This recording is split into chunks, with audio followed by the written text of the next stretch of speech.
Welcome back to CG शिक्षा math साथ साथ जैसा कि हम लोग देख रहे हैं क्लास 12 मैथमेटिक्स का 17 चैप्टर। ये इस चैप्टर का लास्ट एक्सरसाइज है, इसके बाद ये लेसन कंप्लीट है। चलिए तो एक्सरसाइज में यहाँ पर देखते हैं 17.5 के बेसिस पे यदि x plus y equal to 10 हो तो x का y का महत्तम मान ज्ञात करना है। यहाँ से हमको क्या ज्ञात करना है, इसका महत्तम मान को ज्ञात करना है। तो यदि x plus y equal to 10 हो तो x y का महत्तम मान ज्ञात कीजिए। तो चलिए यहाँ से इसका वैल्यू को हम लोग फाइंड आउट करते हैं भाई, ये किसके किसके बेसिस पे रहेगा और किस किस क्वेश्चन के अकॉर्डिंग में भी रहेगा। तो चलिए इस चीज़ को हम लोग यहाँ से सॉल्व आउट करते हैं। तो यहाँ से सॉल्व आउट करते हैं भाई।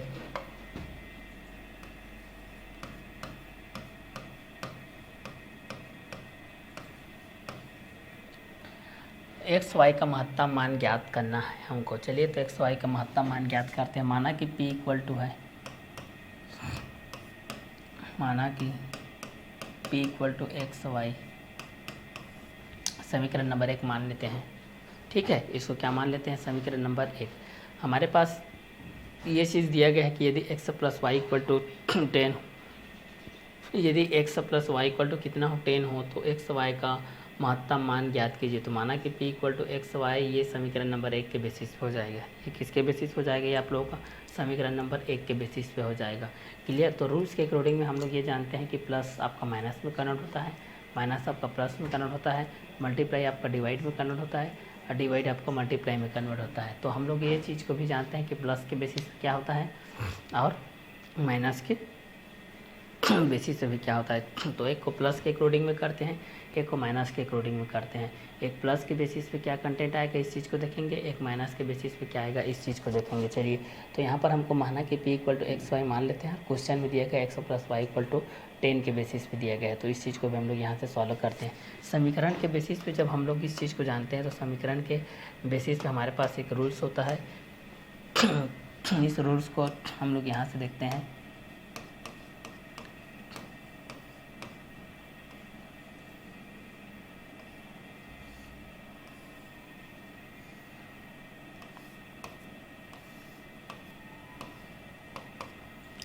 समीकरण के रूल्स के बेसिस पे हम लोग देखते हैं हमारे पास क्या क्या होता है। एक कथन के बेसिस पे होता है, एक समीकरण के बेसिस पे होता है और एक दोनों के बेसिस पे होता है।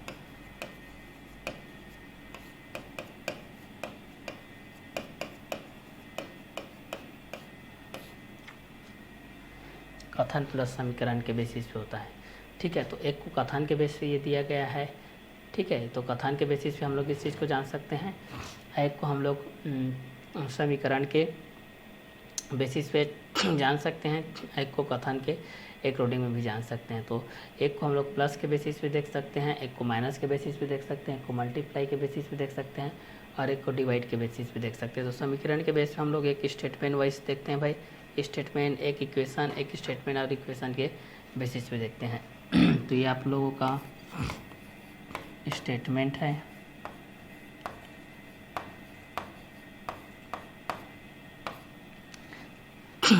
ये आप लोगों का इक्वेशन है,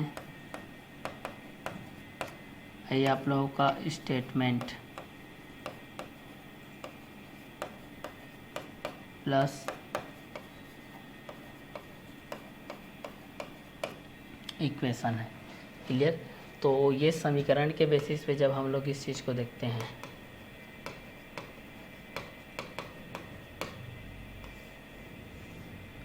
क्लियर। तो यहाँ पर कथन के रूप में देखते हैं, कई चीज़ों को हम लोग कथन के बेसिस पे हम लोग इस चीज़ को क्लियर करते हैं। कथन के अकॉर्डिंग में क्या क्या होता है, जैसे कि हम लोग किसी संख्या के बेस पे बोल रहे हैं कि वह संख्या कितनी है, वह संख्या किस प्रकार की है, वह किसके किसके अकॉर्डिंग में आता है, वह संख्या किसके बेस पे आता है, वह संख्या किस किस के बेसिस पे रहेगा, वह किसके अकॉर्डिंग में रहेगा। ये सारे क्वेश्चन के बेस पे भी हम लोग इस चीज़ को क्लियर कर सकते हैं कि दोनों किसके किसके बेसिस पे रहेंगे और किस किस क्वेश्चन के अंतराल में भी रहेंगे। तो इस क्वेश्चन के माध्यम से भी हम लोग इस चीज़ को क्लियर कर सकते हैं भाई कि ये दोनों किसके बेसिस पे रहेंगे और किस किस क्वेश्चन के अंतराल में भी रहेंगे। तो यहाँ से भी हम लोग इस चीज़ को क्लियर कर सकते हैं भाई कि यदि x plus y equal to 10 हो तो एक्स वाई का महत्तम मान ज्ञात कीजिए। माना कि p equal to x y समीकरण नंबर 1 के बेसिस पे है। अब समीकरण में पहला तो हम लोग एक स्टेटमेंट कथन के अकॉर्डिंग में देखते हैं। किसके बेस पे देखते हैं, कथन के बेसिस पे देखते हैं, एक को हम लोग समीकरण के बेसिस पे देखते हैं, एक को कथन प्लस समीकरण के बेसिस पे देखते हैं। क्लियर। तो एक को हम लोग स्टेटमेंट वाइज देखेंगे, एक को हम लोग इक्वेशन से रिलेटेड देखेंगे, और एक को हम लोग स्टेटमेंट और इक्वेशन दोनों के बेसिस पे भी हम लोग इस चीज़ को देखेंगे। तो इस क्वेश्चन के अकॉर्डिंग में भी हम लोग इस चीज़ को क्लियर कर सकते हैं। तो इन दोनों क्वेश्चन के बेसिस पे भी हम लोग इस चीज़ को आसानी से क्या कर सकते हैं, सॉल्व आउट कर सकते हैं भाई। ठीक है। तो चलिए वाई के बेसिस पे भी हम लोग इस चीज़ को जान सकते हैं भाई, ये दोनों किसके अकॉर्डिंग में रहेगा और ये दोनों किस किस क्वेश्चन के बेस पे रहेगा। यदि x plus y equal to 10 हो तो x वाई का महत्तम मान ज्ञात कीजिए। माना कि p equal to x y है, तो इसके बेसिस पे हम लोग कथन को भी कर सकते हैं, समीकरण को भी कर सकते हैं, और कथन और समीकरण के बेसिस पे भी कर सकते हैं। तो एक को स्टेटमेंट के बेस पे कर सकते हैं, एक को हम लोग इक्वेशन के बेस पे कर सकते हैं, एक को स्टेटमेंट प्लस इक्वेशन के बेस पे कर सकते हैं। तो यदि x plus y equal to 10 हो तो एक्स वाई का महत्तम मान ज्ञात कीजिए। तो माना कि p equal to x y है, समीकरण नंबर 1 के बेसिस पे है, और हम लोग इस चीज़ को आगे देखते हैं। तो यहाँ पर हो जाएगा, चूँकि दिया है,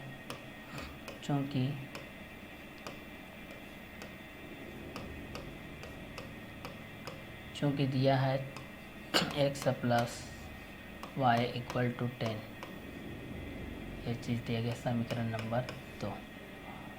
समीकरण नंबर 2 से अब हम लोग यहाँ से एक का वैल्यू निकालते हैं, क्योंकि हम लोगों को अज्ञात राशि का निकालना है तो किसी एक चर राशि के मान के बराबर इसको लेकर के चलना पड़ेगा। किसी एक चर के राशि के मान के अकॉर्डिंग में हम लोगों को इस चीज़ को लेकर चलना पड़ेगा। तो चलिए इसके बेस पे हम लोग इस चीज़ को लेकर के चलते हैं। तो समीकरण नंबर 2 से x का वैल्यू अगर हम लोग यहाँ से लेते हैं या y का वैल्यू लेते हैं, x का ही वैल्यू ले लेते हैं, तो ये हो जाएगा 10 माइनस वाई,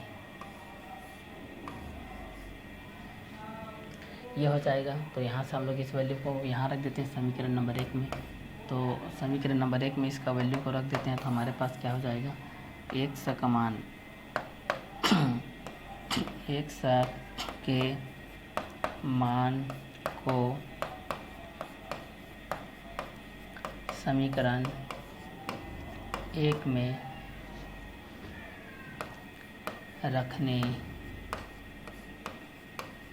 पर, x के मान को समीकरण नंबर 1 में रखने पर, तो x के मान को समीकरण नंबर 1 में रख देते हैं भाई। तो हमारे पास क्या आएगा, इस चीज़ को देखते हैं। माना कि p equal to x y समीकरण नंबर 1, चूँकि दिया है x plus y equal to 10 समीकरण नंबर 2, समीकरण number 2 x equal to 10 minus y के मान को समीकरण नंबर 1 में रखने पर, तो यहाँ पर हो जाएगा आप लोगों के पास p equal to 10 minus y into y हो जाएगा। ये इस क्वेश्चन के बेसिस पे भी हो जाएगा। तो इस क्वेश्चन के अकॉर्डिंग में भी हम लोग इस चीज़ को कर सकते हैं कि 10 माइनस वाई के बेस हो जाएगा। तो इस क्वेश्चन के माध्यम से हमारे पास क्या क्या कंटेंट आएगा, तो इस चीज़ को भी हम लोग यहाँ से देख सकते हैं। तो चलिए इस क्वेश्चन के अकॉर्डिंग में भी हम लोग इस चीज़ को देख सकते हैं। तो p के बेस पे हम लोग इस चीज़ को सॉल्व करेंगे, तो 10 वाई माइनस वाई स्क्वायर हो जाएगा। तो यहाँ पर ये आपके पास हो जाएगा डी बाय टी वाई के बेस पे हो जाएगा। तो यहाँ पर हो जाएगा डी बाय टी वाई हो जाएगा, ये 10 वाई माइनस वाई स्क्वायर हो जाएगा। तो यहाँ से हम लोग इस चीज़ के बेस पे हम लोग इस चीज़ को क्लियर कर सकते हैं कि ये दोनों किस किस क्वेश्चन के अकॉर्डिंग में भी आएंगे। तो चलिए यहाँ से भी हम लोग इस चीज़ को क्लियर कर सकते हैं कि ये दोनों किसके बेसिस पे आएंगे और किस क्वेश्चन के अकॉर्डिंग में भी आएंगे। तो चलिए यहाँ से भी हम लोग इस चीज़ को सॉल्व करते हुए चलते हैं भाई, ये किसके अकॉर्डिंग में आते हैं। तो यहाँ हो जाएगा d p by t y equal to हो जाएगा 10 वाई, तो 10 इंटू 1 हो जाएगा माइनस 2 वाई, ये इसके बेसिस पे हो जाएगा। क्लियर। एक बार और करते हैं, तो d2 p by d y equal to ये 0 हो जाएगा, माइनस 2 हो जाएगा। ये इसका किसके बेस हो जाएगा, माइनस 2 हो जाएगा। अब महत्तम मान के बेसिस पे हम लोग इस चीज़ को देखते हैं। तो महत्तम मान के बेसिस पे हमारे पास क्या क्या कंटेंट आएंगे, इस चीज़ को हम लोग यहाँ से देखते हैं। तो ये माइनस 2 के बेसिस पे है, तो महत्तम मान के बेसिस पे देखते हैं। तो हमारे पास D P by D Y के बेस पे देखते हैं। तो यहाँ पर हमारे पास हो जाएगा d p by d Y के बेस पे देखते हैं तो 10y माइनस वाई स्क्वायर। तो यहाँ से हम लोग इस चीज़ को देखते हैं -2 के बेसिस पे देखते हैं। तो -2 के बेसिस पे हमारे पास क्या क्या कंटेंट आएंगे, इस चीज़ को हम लोग यहाँ से 10 तो ये -2 हो जाएगा, -2 का होल स्क्वायर तो ये हो जाएगा -20 -2 2 जो 4 तो ये हो जाएगा -24 के बेसिस पे हो जाएगा। ये किसके बेस पे हो जाएगा, -24 के बेसिस पे हो जाएगा। यहाँ से अगर हम लोग इस चीज़ को क्लियर करते हैं तो 10 माइनस वाई इंटू वाई के बेस पे करते हैं तो यहाँ से एक्स के बेसिस पे, तो वाई के बेसिस पे -2 के बेस पे हो जाएगा। तो यहाँ से हम लोग -2 के बेसिस पे भी हम लोग इस चीज़ को क्लियर कर सकते हैं। तो यहाँ से -2 के बेस पे कर सकते हैं तो यहाँ पर 24 के बेसिस पे रहेगा। और इस कंटेंट को हम लोग इस कंटेंट के अकॉर्डिंग में करेंगे तो फिर भी इस क्वेश्चन के अकॉर्डिंग के बेसिक में भी रहेगा। तो जैसा कि देख रहे थे हम लोग, ये dp/dy के बेसिस पे ये था हमारे पास। तो अगर हम लोग जीरो के बेस पे अगर हम लोग इस चीज़ को लेते हैं, अगर किसके बेस पे लेते हैं, जीरो के बेसिस पे लेते हैं हम लोग, तो इस जीरो कंटेंट के अकॉर्डिंग में भी हम लोग इस चीज़ को क्लियर कर सकते हैं कि ये दोनों किसके बेसिस पे रहेंगे। तो यहाँ से हम लोग जानते हैं चूँकि dp/dy इक्वल टू जीरो के बेस पे, तो यहाँ पर 10 माइनस 2y इक्वल टू 0 हो जाएगा। तो यहाँ से कितना हो जाएगा, 10 इक्वल टू 2y हो जाएगा और इसलिए y का वैल्यू हो जाएगा 10/2, 2 1 जो 2, 2 5 जो 10, y का वैल्यू 5 के बेसिस पे आएगा। y का वैल्यू 5 आ जाएगा तो x का वैल्यू के बेसिस पे देखेंगे तो हमारे पास क्या हो जाएगा, x का वैल्यू हमारे पास हो जाएगा 10 माइनस 5 इक्वल टू हो जाएगा 5। ये इसके अकॉर्डिंग में हो जाएगा। अब यहाँ से हम लोग महत्तम मान के बेसिस पे देखते हैं तो 5 के बेसिस पे देखते हैं तो हमारे पास क्या हो जाएगा, p इक्वल टू है यहाँ पर हमारे पास 10 माइनस वाई, तो 10 हो जाएगा यहाँ पर 10 y के बेस पे है 5 माइनस वाई का स्क्वायर मतलब 5 का स्क्वायर हो जाएगा। तो ये हो जाएगा 10 5 जो 50 और ये हो जाएगा 25 इक्वल टू ये कितना हो जाएगा 25। ये आपका क्या रहेगा, आंसर के बेसिस पे रहेगा। यदि x plus y equal to 10 हो तो x y का महत्तम मान के बेसिस पे देखेंगे तो 50 माइनस 25 इक्वल टू 25 हो जाएगा। ये आप लोगों का आंसर के बेसिस पे भी रहेगा। तो इस क्वेश्चन के माध्यम से भी आप लोग इस चीज़ को क्लियर कर सकते हैं। तो इसी के बेस पे आप लोगों का आगे का क्वेश्चन भी बनेगा, 1 2 के बेस पे 2 3 क्वेश्चन बनेगा। इसके बाद हम लोग एक और क्वेश्चन देख लेते हैं, ठीक है। तो चलिए एक और क्वेश्चन के बेस पे हम लोग इस चीज़ को देख लेते हैं, क्वेश्चन नंबर 4 को। बाकी क्वेश्चन आप लोगों का सेम एज इट इज़ रहेगा जैसा को वैसा। तो चलिए इस क्वेश्चन को हम लोग सॉल्व करते हैं। दो धनात्मक संख्याएं ज्ञात कीजिए जिनका गुणनफल 64 तथा योग न्यूनतम है। तो चलिए जिनका गुणनफल 64 है बोल रहा है भाई, तो 64 के बेस पे हम लोग इस चीज़ को याद करते हैं कि 64 किसके अकॉर्डिंग में आएगा। तो यहाँ पर भी आप लोग इक्वेशन का यूजेस हो रहा है। इक्वेशन के बेस पे तो दो धनात्मक संख्याएं हैं, धनात्मक मतलब ये आप लोगों का क्या है धनात्मक, और ऋणात्मक बोलने से ये आपका क्या है ऋणात्मक, ये आपका धनात्मक, ये आपका ऋणात्मक है। तो एक धनात्मक होता है एक ऋणात्मक होता है। तो धनात्मक ऋणात्मक के बेसिस पे भी हम लोग इस चीज़ को क्लियर कर सकते हैं कि ये धनात्मक किसके बेसिस पे होता है और ऋणात्मक भी किसके बेसिस पे होता है। तो एक को धनात्मक के बेस पे ज्ञात कर सकते हैं, एक को ऋणात्मक के बेसिस पे भी ज्ञात कर सकते हैं। तो धनात्मक ऋणात्मक के बेस पे भी हम लोग इस चीज़ को क्लियर कर सकते हैं। तो चलिए इस चीज़ के अनुसार से हम लोग इस चीज़ को सॉल्व करते हैं। माना कि इनका योग न्यूनतम है, माना कि गुणनफल के बेसिस पे है तो एक्स वाई इक्वल टू यहाँ पर कितना है 64 है जिनका गुणनफल है एक्स वाई। इसलिए यहाँ पर हो जाएगा एक्स का वैल्यू हो जाएगा 64/y के बेस पे हो जाएगा। इसके अनुसार से देखेंगे तो क्लियर, ये आप लोगों को 64/y के बेसिस पे दो धनात्मक संख्याएं जिनका गुणनफल 64 तथा योग न्यूनतम है। तो इस क्वेश्चन के अनुसार से भी हम लोग इस चीज़ को क्लियर कर सकते हैं कि ये दोनों किसके किसके बेसिस पे रहेंगे और किस किस क्वेश्चन के अकॉर्डिंग में रहेंगे। चाहेंगे तो आप इसको ऐसा भी ज्ञात कर सकते हैं, इसको आप ऐसा भी ज्ञात कर सकते हैं कि दिया है, ऐसा भी लिख सकते हैं कि दिया है जिनका गुणनफल इस तरीके से है, मान के चलो एक्स वाई इक्वल टू 64 है। अब चाहोगे तो y इक्वल टू 64/x के बेसिस पे भी आप लोग इस चीज़ को कर सकते हैं। तो दो धनात्मक संख्या क्या है जिनका गुणनफल 64 तथा योग न्यूनतम के बेसिस पे है। तो आप लोग इस क्वेश्चन के अकॉर्डिंग में भी आप लोग इस चीज़ को ज्ञात कर सकते हैं। ये यहाँ से हम लोग दिया है एक्स वाई इक्वल टू 64, तो वाई इक्वल टू हो जाएगा 64 बाय एक्स के बेसिस पे हो जाएगा। क्लियर। अब यहाँ से हम लोग जानते हैं दोनों संख्याओं का योग के बेस पे, माना कि संख्याओं का योग ऐसा है, माना